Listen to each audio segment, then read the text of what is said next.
Hey guys, welcome to the channel let's do something. आज मैं आप सबके सामने लेकर के आई हूँ यूपी टेट जूनियर 2013 का पेपर, जिसका हम इंग्लिश का पार्ट डिस्कस करेंगे। तो आप प्लीज़ वीडियो को ध्यान से सुनिएगा और देखिएगा। जो आपको अच्छी लगे बातें वो साथ साथ नोट डाउन करते रहें ताकि आपको वो याद रखने में आसानी हो। तो हम हमारा सेशन स्टार्ट करते हैं। Choose the correct antonym of the word given below. हमें इस वर्ड के लिए डेप्टर, इसके लिए हमें एंटोनिम पता करना है। तो डेप्टर का मतलब क्या होता है? ऋणी, जिसने ऋण लिया हो। तो इसका एंटोनिम क्या होगा? जिसने ऋण दिया हो। क्रेडिटर। ऑप्शन डी इसमें सही होगा। Form verb from the noun given below. हमें वर्ब बनानी है इस नाउन से। डिपेंडेंस क्या है? ये एक नाउन है, तो जब ये वर्ब में चेंज होगा तो ये कैसे हो जाएगा? Depend. Option B. Indian weavers is a poem written by which of the following. जो इंडियन वीवर्स पोएम है ये किसने लिखी है? ये लिखी है सरोजिनी नायडू ने। अब हमारे पास दो क्वेश्चन है 64 और 65। इनको किस तरीके से सॉल्व करना है इसके लिए डायरेक्शंस दी हुई हैं। ये डायरेक्शन जो है आप ज़रूर पढ़ें, इनको इग्नोर ना करें। ये आपको हेल्प करते कई बार क्वेश्चन को सॉल्व करने में। Find out the word that conveys the given meaning. अब हमें इसके लिए मीनिंग बताना है, जो हमें एक सेंटेंस दिया होगा। To make more rapid in speed, मतलब किसी को स्पीड को मतलब तेज़ करना, तो वो क्या बोलते हैं? एक्सिलरेट करना। Option B. Mental weariness from lack of interest, इसको क्या बोलते हैं? इनवी। क्या है इन दोनों में? क्या था? एक लाइन दी हुई थी, इसके लिए एक तरीके से वन वर्ड सब्सटीट्यूट करना था। तो पहले के लिए होगा एक्सिलरेट और दूसरे के लिए होगा इनोई। Find out the grammatically wrong sentence. अब हमें इन चारों में से ग्रामेटिकली रॉन्ग सेंटेंस ढूंढना है। हम देखते हैं he feels bad about the defeat, ये सही है। All the boy scouts wear half pants, ये भी सही है। He hopes to secure good marks, ये भी ठीक है। Gavaskar is Bradman of India, यहाँ पर द नहीं यूज होना था, इसलिए ऑप्शन डी इसमें सही होगा। Supply the correct preposition in the following. I prefer Chaucer dash Spencer in reading English poetry. तो मैं किसको प्रीफर करता हूँ? चौसर को। किसकी बजाय? स्पेंसर की बजाय। तो यहाँ पर क्या यूज होगा? टू, क्योंकि प्रीफर के साथ हमेशा टू का यूज होता है। ये बातें भी आपको याद रखनी है कि जो प्रीफर है हमेशा उसके साथ क्या यूज होता है? To. Find out the grammatically wrong sentence. अब हमें इसमें रॉन्ग सेंटेंस पता करना है। Let me put my sign here, हमें यहीं पर ही मिस्टेक वैसे मिल गई है। लेट मी यहाँ पर साइन की जगह सिग्नेचर, क्योंकि जब हम प्रोफेशनल तरीके से बोलते हैं तो हम शॉर्ट फॉर्म्स का यूज़ नहीं करते हैं। सिग्नेचर जो एक प्रोफेशनल फॉर्म है उसको फुल्ली ही यूज़ करेंगे। These cattle are mine. He examined the book closely. He has no knowledge of and no interest in music. ये जो तीन ऑप्शन है ये सही है। ऑप्शन ए में मिस्टेक है। Choose the correct synonym of the word given. हमें इसका सिनोनिम ढूंढना है। ट्रेजन का मतलब होता है लॉयल, डिसलॉयल सॉरी। तो इसका जो सिनोनिम हो जाएगा वो भी डिसलॉयल्टी हो जाएगा। Option A. What does the following sentence mean. इस जो सेंटेंस हमें दिया हुआ है इसका क्या मीनिंग है? Pandit Jawaharlal Nehru love to be up with the lark. जो लार्क होता है वो एक चिड़िया का नाम होता है, तो चिड़िया के साथ उठना पसंद है पंडित जवाहरलाल नेहरू को, मतलब सुबह जल्दी उठना। तो इसमें ऑप्शन ए जो है वो सही हो जाएगा। Nehru ji woke up early in the morning. हमें सिनोनिम देखना है कैजोल का। कैजोल का जो सिनोनिम होता है वो होता है कॉक्स। Which is not a quality of good hand writing. अच्छी हैंड राइटिंग की क्या क्वालिटी नहीं है, हमें देखना है। लेजिबिलिटी ये होनी चाहिए, डिस्टिंक्टिवनेस भी होनी चाहिए, स्पेसिंग भी होनी चाहिए, जबकि absence of uniformity in the size of letters ये होना ज़रूरी नहीं है। क्योंकि आप देखेंगे जो कैलीग्राफर होते हैं जिनकी राइटिंग्स अच्छी होती है, हैंड राइटिंग अच्छी होती है, तो वो अलग अलग यूनिफॉर्म, मतलब उनकी जो लेटर्स है वो यूनिफॉर्म है ऐसा ज़रूरी नहीं होता, पर उनकी जो राइटिंग है वो अच्छी लगती है, उनका लिखा हुआ बहुत अच्छा लगता है। तो इसीलिए साइज़ ऑफ लेटर से इतना फ़र्क नहीं पड़ता एक अच्छी हैंड राइटिंग होने के लिए, इसलिए ऑप्शन डी इसमें सही होगा। रेमेडियल टीचिंग इन्वॉल्व, इसमें क्या इन्वॉल्व होता है? टीचिंग और टेस्टिंग। टीचिंग होगी और उसके बाद टेस्टिंग होगी कि बच्चे ने सही पढ़ा है या नहीं।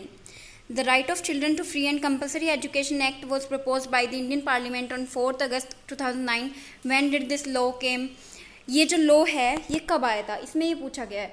सबसे पहले तो आप इस क्वेश्चन को स्टार मार्क कर लें। मतलब क्या है कि ये जो इम्पोर्टेंट है बहुत, ये जो क्वेश्चन है बहुत इम्पोर्टेंट क्वेश्चन है। इस टाइप का क्वेश्चन हर साल पूछा ही जाता है इस पर based.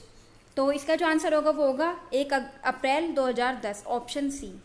Choose the correct answer. What is rote learning, मतलब रट्टाफिकेशन क्या होता है? मैकेनिकल और habitual learning without understanding properly, learning with great zeal and enthusiasm, learning without interest, none of the above. तो इसमें कौन सा ऑप्शन सही होगा? मैकेनिकल और habitual learning without understanding properly, option A इसमें सही होगा।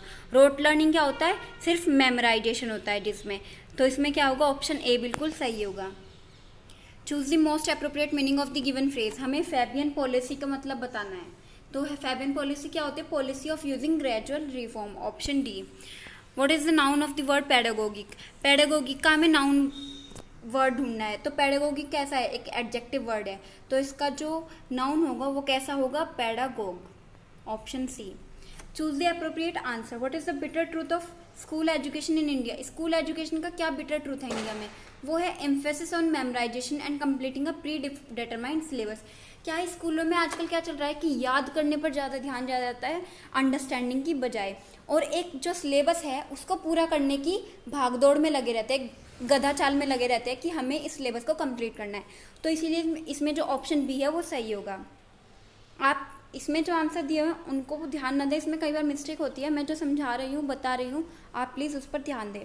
Name the poet of the poem the solitary reaper, हमें इसके पोएट का नाम बताना है। तो ये लिखी थी विलियम वर्ड्सवर्थ ने। How many words are wrongly spelled in the sentence below, हमें इस सेंटेंस में ये बताना है कि कितने वर्ड गलत तरीके से स्पेलिंग मतलब उनकी लिखी हुई है। द नर्स रैप्ड, इसके स्पेलिंग गलत है। अब बैंडेज राउंड इज एड, बाकी सब सही है, तो 2 इसमें गलत है स्पेलिंग, तो ऑप्शन बी इसमें सही हो जाएगा। क्योंकि रैप्ड जो है उसकी स्पेलिंग क्या होती है? WRAPPED, और बैंडेज क्या होती है? BANDAGE, तो इसमें ऑप्शन बी सही होगा। Choose the most appropriate answer. You are probably sleepy because you, तुम कैसे हो? स्लीपी, तो इसका मतलब क्या है? यॉर्निंग अ लॉट, क्योंकि वो जम्भाई ले रहा है। तो हम अब हमारे सामने कोई बैठा है, वो लंच पे जाएगा, चॉकलेट या फिर मूवी, इन सब चीज़ों से हमें नहीं पता चल सकता कि वो सोने वाला है या नहीं। जबकि अगर कोई हमारे सामने यौन करेगा तो हमें उससे पता चल जाएगा कि वो स्लीपी फील कर रहा है, तो इसीलिए इसमें ऑप्शन ए सही होगा। King Lear was written by, ये किसने लिखी थी? ये लिखी थी विलियम शेक्सपियर ने। Identify the correct reported form of the given sentence, हमें इस सेंटेंस को रिपोर्टेड फॉर्म में चेंज करना है। तो हम देखते हैं कि ये किस तरीके से चेंज हो जाएगा। My friend said you must accept this gift, अब मेरे फ्रेंड ने कहा है कि मैं इस गिफ्ट को एक्सेप्ट कर लूँ। इसका मतलब क्या है? जब इसको रिपोर्टेड फॉर्म में चेंज करेंगे तो यहाँ पर क्या यूज हो जाएगा? इंसिस्टेड। तो हम देख लेंगे ऐसा कौन से ऑप्शन में, ऐसा सिर्फ ऑप्शन नंबर डी में, तो हमारा ऑप्शन नंबर डी जो है वो सही हो जाएगा। My friend insisted that I must accept that gift. Verb of alternation is, alternation की वर्ब फॉर्म क्या होगी? Alternate, option C. Now certain parts of the following sentence have been underlined and marked, select the part containing an error, हमें इन चारों में से error ढूंढना है। दिस इज नॉट, ये ठीक है। The first time I am hearing of, यहाँ पर मिस्टेक है, यहाँ पर होना चाहिए था आई हियर ऑफ योर सब इन सबऑर्डिनेशन, तो इसमें ऑप्शन सी जो है वो सही हो जाएगा। In the given two sentence select from the answer choose the word which has the same meaning and can be used in the same context as the underlined part of both the sentences। अब ये जो 2 sentence दिए हुए हैं इन दोनों में एक underline word है, जैसे कि इसमें बिगनिंग, इसमें ट्विस्ट, तो इन दोनों सेंटेंस को हमें पढ़ के ये बताना है कि एक ऐसा वर्ड जो इन दोनों को क्या कर दे? रिप्लेस कर दे। The organization was established at the beginning of this century. The little girl could not twist the cap of the bottles. तो यहाँ पर क्या यूज़ होगा? क्रैक तो यूज़ नहीं होगा क्योंकि सेंचुरी कभी क्रैक नहीं हो सकती। ब्रेक भी यूज़ नहीं होगा, लूजन भी नहीं, और टर्न यहाँ पर यूज़ होगा क्योंकि जो सेंचुरी है, एक सेंचुरी ख़त्म हुई और दूसरी में टर्न हो गई, शुरू हो गई। और इसमें भी यूज़ हो सकता है ट्विस्ट, मतलब टर्न करना।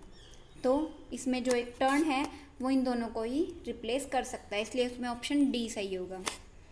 Choose one word for the following expression at 6s and 7s, मतलब क्या है? मैं बहुत ज़्यादा कंफ्यूज हूँ, तो इसका मतलब क्या होगा? Scattered, option A.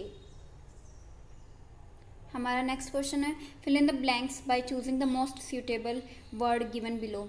Much that was prevalent in ancient history culture has already perished. मतलब जो पहले समय में एंशियंट इंडिया में जो कल्चर प्रचलित था, प्रिवलेंट का मतलब क्या होगा, प्रचलित था, वो अब काफ़ी हद तक खत्म हो चुका है या फिर डिमोलिश हो रहा है या फिर घट रहा है। तो इसमें ऑप्शन डी जो है वो सही होगा। Lines composed a few miles above Tintern Abbey is a poem composed by. ये पोएम किसने लिखी है, ये लिखी है विलियम वर्ड्सवर्थ ने। Next pick out the incorrectly spelled word. अब हमें इन चारों में से देखना है किसकी स्पेलिंग गलत है। माइक्रोस्कोप सही है, ओपेक सही है, मोनार्की सही है, जबकि जो मोज़ाइक है इसकी स्पेलिंग में ई नहीं आना चाहिए था, MOSAIC, ये स्पेलिंग इसकी सही होती है, तो इसलिए इसमें ऑप्शन जो सी है वो सही होगा। हमारा सेशन आज का यहीं पर ख़त्म होता है। आपसे फिर मुलाकात होगी। आप हमारे चैनल को सब्सक्राइब करना ना भूलें। Thank you.